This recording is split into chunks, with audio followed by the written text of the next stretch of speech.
ওম নমো ভগবতে বাসুদেবায় নমঃ। ওম নমো ভগবতে বাসুদেবায় নমঃ। ওম নমো ভগৱতে বাসুদেৱায় নমঃ। প্ৰভু বিষ্ণু দেৱতা যি অকালতে যিবিলাক আহমেদাবাদত ফ্লাইটত যিবিলাক ঢুকালে, তেখেতলৈ চিৰশান্তিৰ কাৰণে আজি এই ভিডিঅ'টো বনাইছোঁ।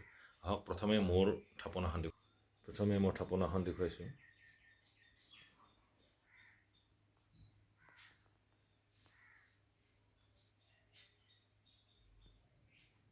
যিসকল ব্যক্তি আহমেদাবাদত হোৱা ফ্লাইটৰ যিটো ডাঙৰ দুৰ্ঘটনাত ঢুকালে, প্ৰাণ ত্যাগ কৰিলে, তেখেতসকলৰ মুক্তিৰ কাৰণে প্ৰভু ভোলেনাথ বাবা, গণেশ বাবা আৰু মহাপ্ৰভু বিষ্ণুৰ ওচৰত প্ৰাৰ্থনা কৰিছোঁ যে যিসকল অকালতে মৃত্যুক সাৱটি দিব লগা হ'ল, প্ৰভু ভোলেনাথ বাবা, গণেশ বাবা, প্ৰভু বিষ্ণু দেৱতা, তেওঁলোক তোমাৰ চৰণত, তোমাৰ ধামত যেন নিবাস কৰে।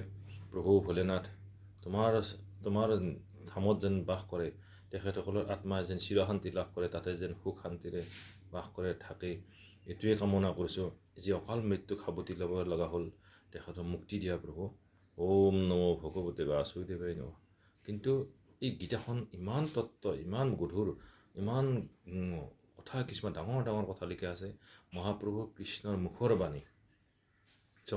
গোটেই প্লেনখন ধ্বংস হৈ গ'ল, কিন্তু মদ ভাগৱত গীতাখন একোৱেই নহ'ল।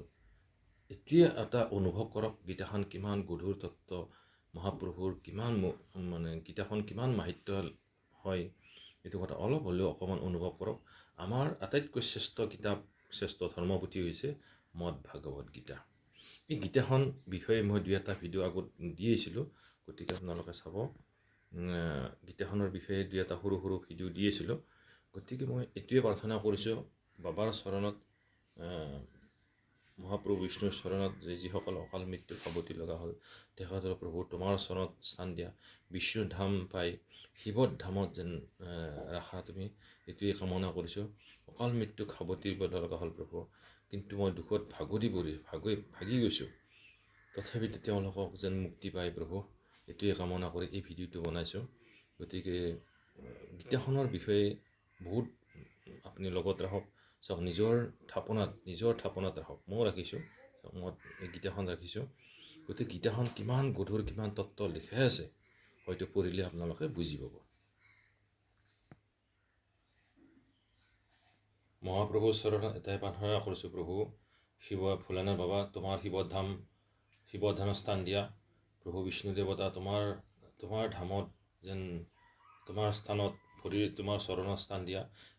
যিজন ব্যক্তিয়ে এই মদ ভাগৱত গীতাখন লিখিছিল, কিন্তু তেওঁকো যেন শান্তি দিয়া। গোটেই প্লেনখনত যিবিলাক যি ব্যক্তি ঢুকালে, অকাল মৃত্যু সাৱটি লগা হ'ল, গোটেইকেইজন ব্যক্তিকে যেন প্ৰভু তোমাৰ চৰণত স্থান দিয়া, তোমাৰ ধামত ৰাখা প্ৰভু, তাতেই যেন তেওঁলোকে সুখ শান্তিৰে বাস কৰে, সুখ শান্তি থাকিব পাৰে, তেওঁলোকক যেন তাতেই তুমি ৰাখা প্ৰভু ভোলেনাথ বাবা।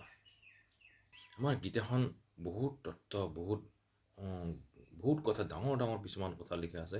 গীতাখন এবাৰ হ'লেও আপোনালোকে পঢ়িব, তাৰ তত্ত্ব গধুৰ যিবিলাক কথা লিখা আছে, অকণমান হ'লেও শুনক, বুজক। গতিকে গীতাখন কিমান ডাঙৰ আমাৰ।